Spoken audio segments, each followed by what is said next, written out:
만약 최충원이 왕위를 탐했더라면 고려 무신정권의 결정적 분기점, 조선보다 먼저 군사정권의 군주가 탄생했을 가능성.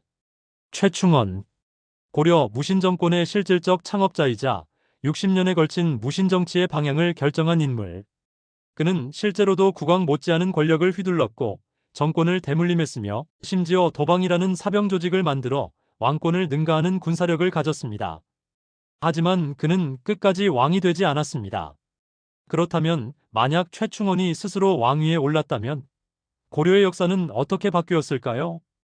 고려사에서 절대 일어나지 않았던 무신의 왕위 찬탈이 현실이 되었을 경우 우리가 상상할 수 있는 시나리오는 다음과 같습니다. 1. 무신정권 무신왕조로 전환. 최충원이 스스로를 국왕으로 칭하고 문신들을 제거하며 무신 귀족 중심의 신왕조를 열었을 가능성이 높습니다. 고려는 왕건의 후손이 다스리던 혈통국가였지만 무신의 쿠데타가 왕조를 끝장내는 형태가 된다면 조선의 건국보다 200년 앞서 무력으로 왕을 갈아치운 선례가 생겼을 겁니다. 최씨 조옥은 무신 고려라고 불리는 새로운 왕조가 등장했겠죠. 최충원은 단순한 정권 유지를 넘어 스스로를 초대 황제로 추존했을 수도 있습니다. 그 과정에서 국호도 바뀌었을 수 있고 국정 운영 방식은 군사 중심의 절대 권력 체제로 바뀌었을 것입니다.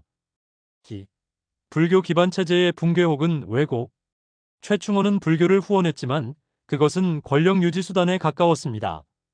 왕이 된 최충원은 승려 출신 세력도 대대적으로 숙청하거나 불교를 자기 정치 체제에 완전히 복속시키는 작업을 했을 것입니다. 즉, 국왕 법왕 불법의 수호자라는 구도가 강화되면서 정교일치 체제가 강화되거나 아예 유교적 황권과 같은 신유형의 지배 이념이 등장했을 수도 있습니다.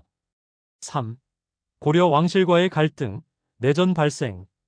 고려 왕실은 절대 순순히 물러서지 않았을 겁니다. 왕족 출신이나 지방 호족, 문신 세력들이 반란을 일으키며 각지에서 내전이 벌어졌을 가능성이 큽니다. 이 내전은 전국적인 혼란과 분열을 가져와 결국 고려 분열기와 같은 시대가 시작됐을 수도 있습니다. 한반도 곳곳에 자치 군벌이나 독립왕국이 난립하면서 중세판 군웅할 것 시대가 펼쳐졌을 수도 있죠. 4. 몽골 침입기에 나라가 완전히 무너졌을 가능성. 최충원이 왕위에 올랐다면 이후 최후, 최항, 최이로 이어지는 최씨 세습 체제는 사실상 왕조의 형식을 갖췄을 겁니다. 그러나 문제는 이들이 몽골의 침입을 감당할 수 있었냐는 것이죠. 실제 역사에서도 무신정권은 몽골의 압박 앞에서 갈등과 분열, 피난과 내란을 반복했습니다. 만약 최충원이 왕이 되어도 왕권의 정통성을 인정받지 못한 상태에서 몽골과 맞붙는다면 백성들의 충성심, 귀족의 지지, 지방의 결속력이 모두 떨어졌을 것입니다. 결과적으로 최충원 왕조는 몽골과의 전쟁에서 더 빨리 붕괴했을 가능성이 높습니다. 고려는 역사에서보다 훨씬 일찍 몽골의 속국 혹은 직할 식민지가 되었을 수 있습니다. 5. 조선은 없었고 고려의 유산은 사라졌을지도. 무신왕조가 출현하고 그것이 몽골에 의해 일찍 붕괴되었다면 이후 유학자 세력의 성장도 어려워졌을 겁니다.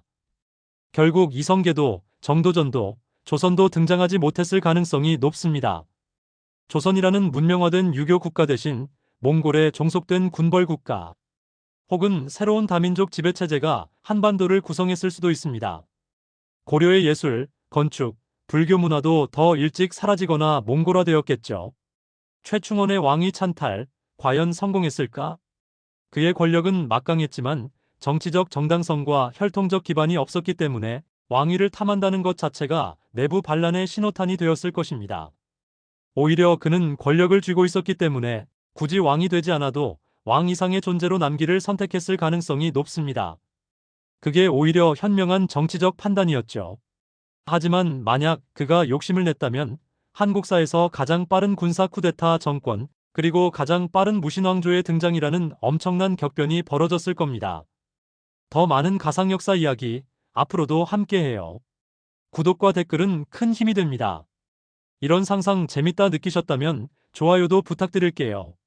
그리고 여러분이 궁금한 또 다른 가상의 역사, 댓글로 남겨주세요.